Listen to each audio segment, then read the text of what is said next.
हमने Wheatstone bridge पिछले किसी एक लेक्चर में डिस्कस कर लिया था, है ना। उसमें हमने ये किया था कि जो व्हीटस्टोन ब्रिज है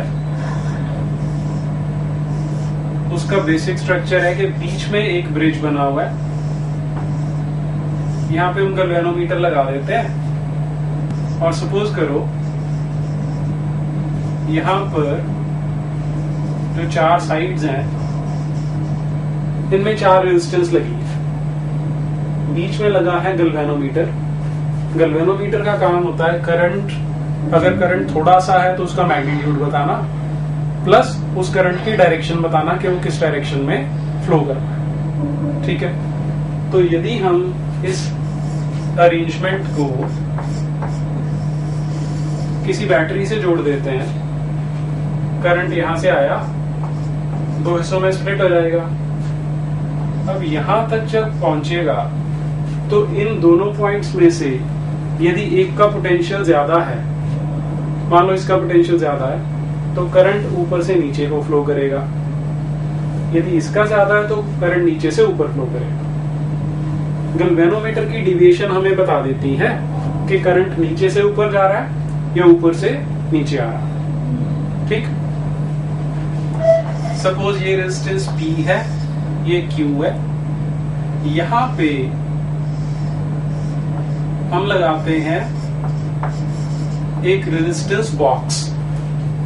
रेजिस्टेंस बॉक्स देखा कभी फिजिक्स लैब में? yes, कोई ऐसे जिन्होंने नहीं देखा हुआ? ठीक है, एक बॉक्स बना होता है जिसमें बहुत सारी की लगी होती है, हर एक की के साथ एक नंबर लिखा होता है, ओम्स में रेजिस्टेंस लिखी होती है। तो अगर जिसपे 5 ओम्स लिखा है वो की निकाल लेते हो तो पूरे बॉक्स की रेजिस्टेंस 5 ओम हो जाती है।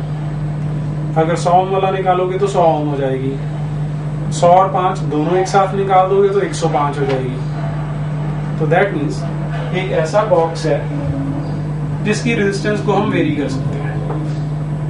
ठीक है, और मान लो यहाँ पर हमने एक रेजिस्टेंस लगाई जिसकी वैल्यू हमें मालूम नहीं है, उसे हम x सपोज कर लेते हैं। ठीक है, इन दोनों की फिक्स रहने वाली है, तो इन दोनों को हम बोलते हैं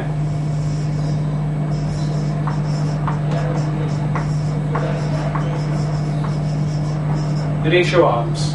कि जो व्हीटस्टोन ब्रिज है उसकी 4 आर्म्स में से ये जो 2 है जो फिक्स रहती हैं, इनको हम रेशियो आर्म्स कहते हैं। ठीक है,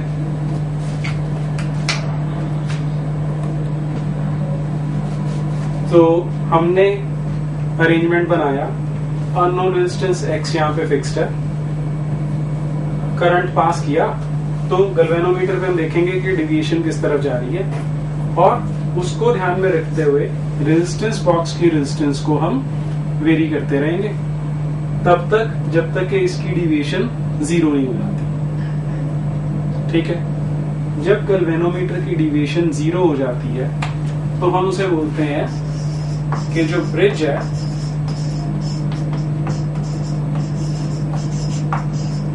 वो बैलेंस्ड है। ठीक है, सपोज करो कि यहां से I करंट आ रहा है, उसमें से I1 इधर चला गया तो I माइनस I1 इधर से आ जाएगा।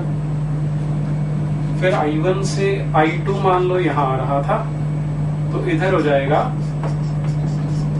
I1 माइनस I2, और I माइनस I1 और I2 कंबाइन होके इधर चलेंगे तो I plus I2 minus I1 current यहां से हो जाएगा। ठीक है, अगर हम यहां पर किरचॉफ लॉ लगाएं, मान लो ये पॉइंट A है, ये B, C और ये D है, तो पहले मैं ले रहा हूं loop A B D A B D A। इसकी सर्किट इक्वेशन, इसकी इक्वेशन बनाते हैं I1 इंटू P, फिर यहाँ आए प्लस I2 इंटू G, इधर जाएंगे तो करंट से उल्टा जा रहे हैं, minus I minus I1 into Q equal to 0। ये माइनस वाली टर्म वहां ले जाते हैं, तो I1P plus I2G equal to I minus I1 into Q। इसे लिख लेते हैं इक्वेशन 1। अब दूसरा लूप लेते हैं BCDB। B से C पे आ रहे हैं, I minus I2 into R। यहां करंट से उल्टा जा रहे हैं, तो minus I plus I2 minus I1 into X minus I2G equal to 0। Minus वाली टर्म्स उधर ले जाते हैं, I minus I2 into R equal to I plus I2 minus I1 into X plus I2 into G। ये आ गया, ठीक है। अब when bridge is balanced, तो that means I2 कितना होना चाहिए, यहां से 0 आएगा तभी 0 डिफ्लेक्शन आएगी, तभी ब्रिज बैलेंस होगा। तो इक्वेशंस 1 एंड 2 क्या बन जाएंगी अगर I2 0 है तो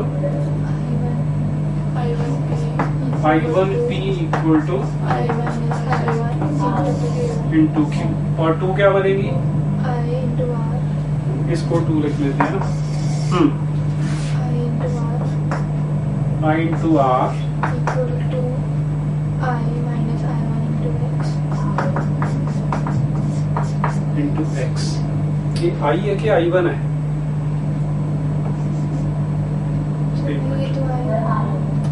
I है, ठीक है जी। तो ये वाला इधर वाला है, ये तो I1 है, ठीक है। नहीं सर, जो R के साथ है वो I1 माइनस I2, जो R के साथ है ये रहा, ये I1 माइनस I2 है, ये I1 है। अब यदि हम इन दोनों को डिवाइड कर दें, क्या बचेगा, I1 से I1 कट जाएगा, I माइनस I1 से I माइनस I1 कट जाएगा, तो P upon R equal to Q upon X, और P upon Q equal to R upon X, जो कंडीशन होती है व्हीटस्टोन ब्रिज के लिए, ठीक है जी। तो कर लेते हैं नोट इसको। Explaining Wheatstone Bridge.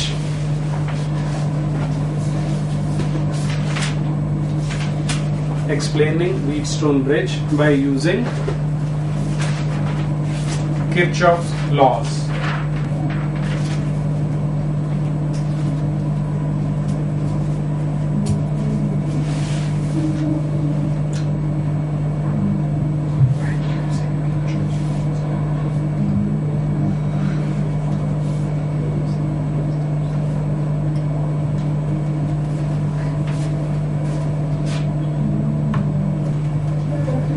अब जो व्हीटस्टोन ब्रिज है, अननोन कंडक्टर की रेजिस्टेंस निकालने के लिए अच्छी डिवाइस है, लेकिन इसमें एक ड्रॉबैक है। वो ड्रॉबैक ये है कि जो रेजिस्टेंस बॉक्स है उसमें रेजिस्टेंसेस की वैल्यू फिक्स्ड है, ठीक है। तो P ओवर Q को अगर हमने R ओवर X के बराबर लाना है, तो X की वैल्यू यदि ऐसी हुई, मान लो डेसिमल्स में होती है, सो दैट रेजिस्टेंस बॉक्स के साथ कोई भी रेजिस्टेंस मैच ना करे, सो दैट ब्रिज बैलेंस हो सके। तो उस केस में व्हीटस्टोन ब्रिज हमें अप्रोक्सीमेट आंसर दे सकता है, ठीक है। तो इस कमी को ओवरकम करने के लिए इसको थोड़ा सा सुधार के, प्रिंसिपल वही वाला है, कंस्ट्रक्शन में थोड़ा सा चेंज किया जाता है। तो जो नया ब्रिज बनाते हैं दैट इज नोन एज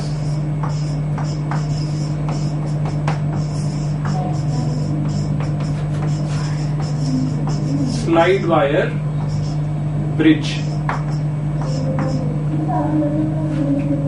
ठीक है, which is also known as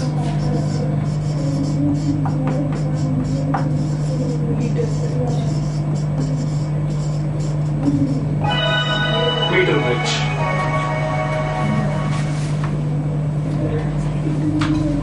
इसमें स्लाइड वायर ब्रिज में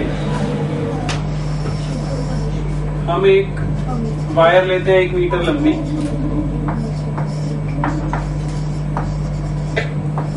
और क्योंकि 1 मीटर लंबी वायर है दैट इज वाई हम इसको मीटर ब्रिज भी बोलते हैं। इसके साथ यहाँ पे ये 2 गैप हैं, जिसमें एक जगह पे हम रेजिस्टेंस बॉक्स लगाएंगे और दूसरे गैप में अननोन रेजिस्टेंस जिसकी वैल्यू हमें निकालनी है, ठीक है। और यहाँ बीच में एक गैल्वेनोमीटर लगा है जिसका दूसरा एंड फ्री है। दूसरे एंड पे जो वायर लगी है वो फ्री है ताकि हम उसको इस 1 मीटर लंबी वायर पे कहीं भी कनेक्ट कर सकते हैं, ठीक है। तो अननोन रेजिस्टेंस यहाँ लगाई, रेजिस्टेंस बॉक्स यहाँ पे लगाया। अब ये फ्री एंड को इस वायर पे अलग अलग पॉइंट्स पे जोड़ के हम चेक कर सकते हैं। कोई एक पॉइंट ऐसा आएगा जहां पर गैल्वेनोमीटर में डिविएशन आना बंद हो जाएगा, तो फिर से कंडीशन वही हो जाएगी कि ब्रिज जो है वो बैलेंस हो जाएगा। फॉर एग्जाम्पल मान लो कि जब मैं इसको इस जगह पे जोड़ रहा हूं सो दैट ये वाली लेंथ L के बराबर है, तो ब्रिज बैलेंस हो रहा है। अब इसकी रेजिस्टेंस को यदि मैं R1 मान लूं और इधर बचे हुए को R2 सपोज कर लेते हैं, तो according to principle of Wheatstone bridge जो अभी अभी हमने प्रूव किया, R1 over R will be equal to R2 over X, ठीक है, या R1 over R2 equal to R over X, ठीक है। अब R1 को लिख लेते हैं rho into L1 upon A divided by rho L2 upon A equal to R by X। Rho से रो, और क्योंकि uniform area of cross section है तो A से A काट देते हैं, तो L1 upon L2 equal to R by X, या L over 100 minus L equal to R by X, क्योंकि यदि ये L है तो ये 100 सेंटीमीटर माइनस L होगा। तो this is the formula for slide wire bridge और मीटर ब्रिज, ठीक है। इसमें वो फ्रैक्शन में भी आ जाए तब भी कोई प्रॉब्लम नहीं है, क्योंकि हम एग्जैक्ट उसी पॉइंट पे रोकेंगे जहां पे ब्रिज बैलेंस हो रहा होगा। कर लो, पहले एक लाइन में लिखवा देता हूं। इन दिस ब्रिज या in this metre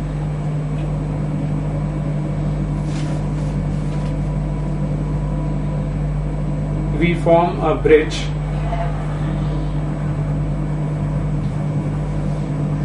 with help of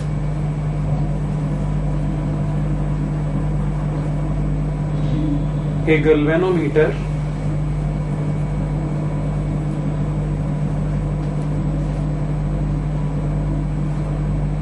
across a 1 meter long wire, across a 1 meter long wire having uniform area of cross section.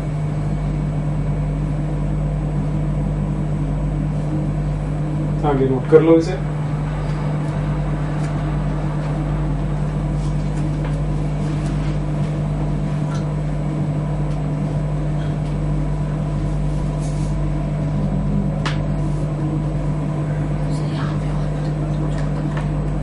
तो इसमें अब 1-2 चीजें हम समझ लेते हैं कि ये जो फ्री एंड होता है दिस इज नोन एज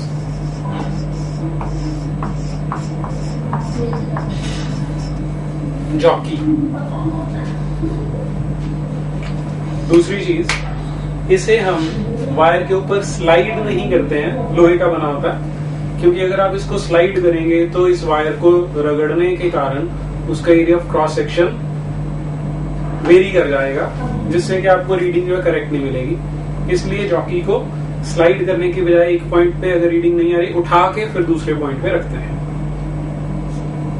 ठीक है।